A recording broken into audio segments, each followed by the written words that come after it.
Hi friends, welcome back to Paru Shivappa vlogs.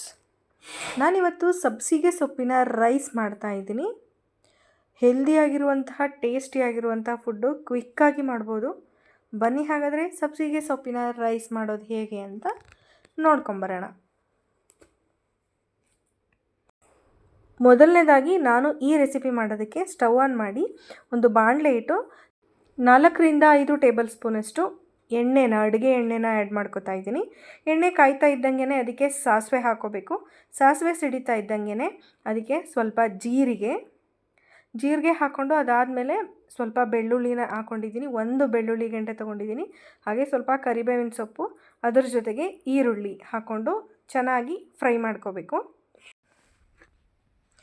ನಾನು ಈ ಬಾಣಲೆಗೆ ಸ್ವಲ್ಪ ಈರುಳ್ಳಿನ ಏನು ಆ್ಯಡ್ ಮಾಡ್ಕೊಂಡಿದ್ವಿ ಅಲ್ವ ಒಗ್ಗರಣೆಗೆ, ಅದನ್ನೆಲ್ಲ ಸೈಡಲ್ಲಿ ಹಾಕಿ ಅದೇ ಎಣ್ಣೆಯಲ್ಲಿ ಉದ್ದಿನಬೇಳೆ, ಕಡಲೆಬೇಳೆ ಹಾಗೆಯೇ ಸ್ವಲ್ಪ ಹೆಸರು ಬೇಳೆನ ಹಾಕ್ಕೊಂಡು ಫ್ರೈ ಮಾಡ್ಕೊತಾ ಇದ್ದೀನಿ. ಫಸ್ಟೇ ಹಾಕ್ಬಿಟ್ರೆ ಇದೆಲ್ಲ ಸೀದೋಗ್ಬಿಡುತ್ತೆ ಅನ್ನೋ ಕಾರಣಕ್ಕೋಸ್ಕರ ನಾನಿಲ್ಲಿ ಮಧ್ಯದಲ್ಲಿ ಏನು ಸಾಸಿವೆ, ಜೀರಿಗೆ, ಕರಿಬೇವು ಹಾಗೆಯೇ ಈರುಳ್ಳಿ ಎಲ್ಲ ಹಾಕಿ ಫ್ರೈ ಮಾಡಿಕೊಂಡೆ ಅಲ್ವ, ಅದಾದಮೇಲೆ ಅದೇ ಬಾಣಲೆನಲ್ಲಿ ಸೈಡ್ಗೆ ಹಾಕಿ ಅದನ್ನೆಲ್ಲ ಸ್ವಲ್ಪ 1 ನಿಮಿಷದಷ್ಟು ಫ್ರೈ ಮಾಡಿಕೊಂಡು ಆಮೇಲೆ ಎಲ್ಲನೂ ಒಟ್ಟಿಗೆ ಸೇರಿಸಿ ಮಿಕ್ಸ್ ಮಾಡ್ಕೊತಾ ಇದ್ದೀನಿ. ಈಗ ಇದಕ್ಕೆ ಸ್ವಲ್ಪ ಒಣಮೆಣ್ಸಿನ ಹಣ್ಣನ್ನು ಸೇರಿಸ್ಕೊತಿದ್ದೀನಿ. ನೀವು ಬೇಕು ಅಂದರೆ ಹಸಿಮೆಣಸಿನ್ಕಾಯಿನೂ ಕೂಡ ಆ್ಯಡ್ ಮಾಡ್ಕೋಬೋದು. ಖಾರಕ್ಕೆ ನೋಡಿಕೊಂಡು ಮೆಣಸಿನ್ಕಾಯಿನ ಆ್ಯಡ್ ಮಾಡ್ಕೊಳ್ಳಿ. ಸ್ವಲ್ಪ ಈರುಳ್ಳಿ ಟ್ರಾನ್ಸ್ಪರೆಂಟ್ ಆಗ್ತಿದೆ ಅನ್ನೋವಾಗಲೇ ಇದಕ್ಕೆ 2 ಕಟ್ಟಷ್ಟು ಸಬ್ಸಿಗೆ ಸೊಪ್ಪನ್ನು ಚೆನ್ನಾಗಿ ಸೋಸಿ ಬಿಡಿಸಿ ತೊಳೆದು ಕಟ್ ಮಾಡಿಟ್ಕೊಂಡಿದ್ದೆ. ಆ ಸೊಪ್ಪನ್ನು ನಾನು ಇದೇ ಒಗ್ಗರಣೆ ಬಾಣಲೆಗೆ ಹಾಕ್ಕೊಂಡು ಫ್ರೈ ಮಾಡ್ಕೊತಾ ಇದ್ದೀನಿ. ಈಗ ಇದಕ್ಕೆ ಸ್ವಲ್ಪ ಅರಿಶಿನ ಆ್ಯಡ್ ಮಾಡ್ತಿದ್ದೀನಿ. ಅರಿಶಿನ ಆ್ಯಡ್ ಮಾಡಿಕೊಂಡು ಉಪ್ಪು ಆ್ಯಡ್ ಮಾಡಿಕೊಂಡು ಮತ್ತೆ ಇದನ್ನು ಮಿಕ್ಸ್ ಮಾಡ್ಕೊತಾ ಇದ್ದೀನಿ.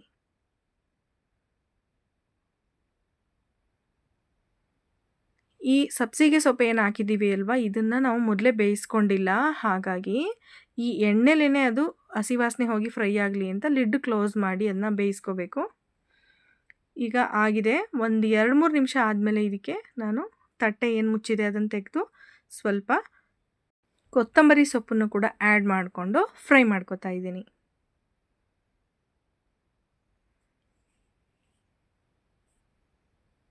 ಈಗ ಆಲ್ಮೋಸ್ಟ್ ಫ್ರೈ ಆಗಿದೆ. ಹಾಗೆಯೇ ಆ ಸಬ್ಸಿಗೆ ಸೊಪ್ಪಿನ ಹಸಿ ವಾಸನೆ ಕೂಡ ಹೋಗಿದೆ. ಈಗ ಇದಕ್ಕೆ ಆಲ್ರೆಡಿ ನಾವು ಮಾಡಿಟ್ಕೊಂಡಿರುವಂತಹ ಅನ್ನ ಉದುರುದ್ರಾಗಿರಬೇಕು.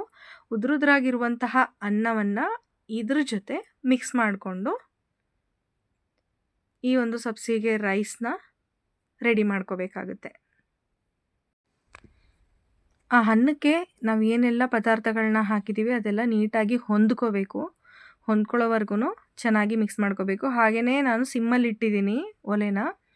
ಅನ್ನ ಮಿಕ್ಸ್ ಮಾಡುವಾಗ ಪೂರ್ತಿ ಸ್ಟವ್ನ ಸಿಮ್ಮಲ್ಲಿಟ್ಟು ಆಮೇಲೆ ಇದನ್ನು ಮಿಕ್ಸ್ ಮಾಡಬೇಕಾಗುತ್ತೆ. ಇಲ್ಲಾಂದರೆ ಅದು ತಳ ಹಿಡಿದ್ಬಿಡುತ್ತೆ. ರೈಸ್ ಆಲ್ರೆಡಿ ಅದು ಕುಕ್ ಆಗಿರೋದ್ರಿಂದ ಅದು ತಳ ಹಿಡಿಯುತ್ತೆ ಅನ್ನೋ ಕಾರಣಕ್ಕೋಸ್ಕರ ಅದನ್ನು ಸಿಮ್ಮಲ್ಲಿಟ್ಟಿದ್ದೀನಿ ನಾನು. ಹಾಗೆಯೇ ಇದಕ್ಕೆ ರುಚಿಗೆ ತಕ್ಕಷ್ಟು ಉಪ್ಪನ್ನು ಕೂಡ ಆ್ಯಡ್ ಮಾಡಿಕೊಂಡು ಮಿಕ್ಸ್ ಮಾಡ್ಕೋಬೇಕಾಗುತ್ತೆ. ಈಗ ರೆಡಿಯಾಗಿದೆ. ಇದಕ್ಕೆ ಈಗ ಸ್ಟವ್ ಆಫ್ ಮಾಡಿಕೊಂಡು ನಾನು 2 ಸ್ಪೂನಷ್ಟು ನಿಂಬೆ ರಸನ ಆ್ಯಡ್ ಮಾಡಿಕೊಂಡು ಮಿಕ್ಸ್ ಮಾಡ್ಕೋತಾ ಇದ್ದೀನಿ. ಲಾಸ್ಟಲ್ಲಿ ನಿಂಬೆ ರಸ ಹಾಕ್ಕೊಂಡ್ರೆ ಸಾಕಾಗುತ್ತೆ. ಲಾಸ್ಟಲ್ಲಿ ನಿಂಬೆ ರಸನ ಆ್ಯಡ್ ಮಾಡಿ ಚೆನ್ನಾಗಿ ಹೊಂದ್ಕೊಳ್ಳೋ ಥರ ಮಿಕ್ಸ್ ಮಾಡಿಕೊಂಡು ಅದಾದಮೇಲೆ ನೀವು ಬೇಕು ಅಂದರೆ ಇದಕ್ಕೆ ಕಾಯಿ ತುರಿ, ಕೊಬ್ಬರಿ ತುರಿ ಏನು ಬೇಕಾದರೂ ಆ್ಯಡ್ ಮಾಡ್ಕೋಬೋದು. ಬಟ್ ನಾನಿಲ್ಲಿ ಕೊಬ್ಬರಿ ತುರಿನ ಆ್ಯಡ್ ಮಾಡ್ತಾ ಇದ್ದೀನಿ. ನಾನು ಸ್ವಲ್ಪ ದಪ್ಪದಾಗಿ ತುರಿಯುವಾಗ ದೊಡ್ಡದಾಗಿ ಬಿದ್ದಿತ್ತು ಒಂದಷ್ಟು ಕೊಬ್ಬರಿ ಪೀಸಸ್ಸು. ಅದನ್ನು ಕೂಡ ಆ್ಯಡ್ ಮಾಡಿದ್ದೀನಿ. ಅದು ಬಾಯಿಗೆ ಸಿಗ್ತಾ ಇದ್ದರೆ ತುಂಬ ಚೆನ್ನಾಗಿರುತ್ತೆ. ಹಾಗಾಗಿ ಅದನ್ನು ಕೂಡ ಆ್ಯಡ್ ಮಾಡಿ ನಾನು ಈ ಒಂದು ರೈಸ್ಗೆ ಮಿಕ್ಸ್ ಮಾಡ್ತಾ ಇದ್ದೀನಿ. ಈಗ ನೋಡಿದ್ರಲ್ವ, ಸಬ್ಸಿಗೆ ಸೊಪ್ಪಿನ ರೈಸ್, ಹೆಲ್ದಿಯಾಗಿರುವಂತಹ ಟೇಸ್ಟಿಯಾಗಿರುವಂತಹ ರೈಸ್ ರೆಡಿ ಇದೆ. ನೀವು ಕೂಡ ಮನೆಯಲ್ಲಿ ಒಂದು ಸತಿ ಟ್ರೈ ಮಾಡಿ. ಟೇಸ್ಟ್ ಅಂತೂ ತುಂಬಾ ಚೆನ್ನಾಗಿರುತ್ತೆ. ಹಾಗೆ ಹೆಲ್ದಿ ಫುಡ್ಡು ಕೂಡ. ಈ ವಿಡಿಯೋ ನಿಮಗೆ ತುಂಬ ಇಷ್ಟ ಆಗಿದೆ ಅಂತ ಭಾವಿಸ್ತೀನಿ. ಹಾಗೆಯೇ ನನ್ನ ಈ ಒಂದು ವಿಡಿಯೋನ ನೀವೇನಾದರೂ ನನ್ನ ಚಾನಲ್ಗೆ ಸಬ್ಸ್ಕ್ರೈಬ್ ಆಗದೆ ನೋಡ್ತಾ ಇದ್ದರೆ ದಯವಿಟ್ಟು ಈಗಲೇ ಸಬ್ಸ್ಕ್ರೈಬ್ ಮಾಡ್ಕೊಳ್ಳಿ, ನನಗೆ ಸಪೋರ್ಟ್ ಮಾಡಿ ಅಂತ ಹೇಳ್ತಾ ಮತ್ತೆ ಮತ್ತೊಂದು ಹೊಸ ವಿಡಿಯೋದೊಂದಿಗೆ ಭೇಟಿಯಾಗೋಣ. ಅಲ್ಲಿವರೆಗೆ ನಮಸ್ಕಾರ.